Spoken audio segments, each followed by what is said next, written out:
The most lasting way of learning is through experience. The more painful an experience is, the greater permanent impact it makes in our lives.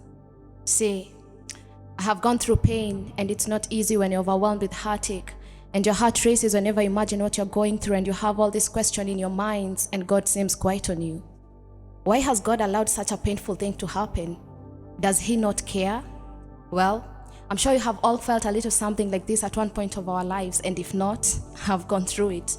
I have walked the path of loneliness, but there are those people who try to ask questions or offer suggestions or ways they could relate to, but it all fell short of any real solace because no one could really enter into the heartache and the pain that was growing in my heart.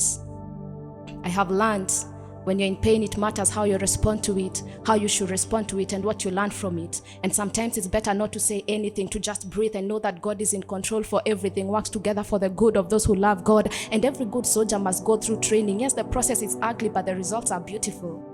Even Jesus Christ, He went through pain. He knew the pain of being deserted by His disciples. He knew the feeling of being alone on the cross, forsaken by His disciples. And this gives courage to know that even though He seems quiet on me, it's because I'm taking a test, and a teacher is always quiet during the exams, right?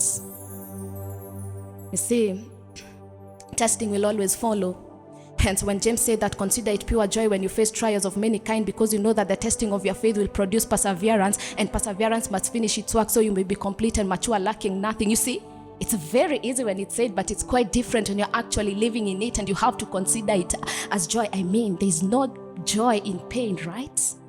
But you have to understand that God's will can't take you where His grace can't sustain you, because in our pain, there's an intimate relationship that grows stronger and stronger than in any other season in our lives. And this builds confidence to know that we don't have a high priest who is unable to sympathize with us, but we have one who has been tried in every way as we are, yet without sin. For Christ will not ask me to go through something He Himself has not suffered.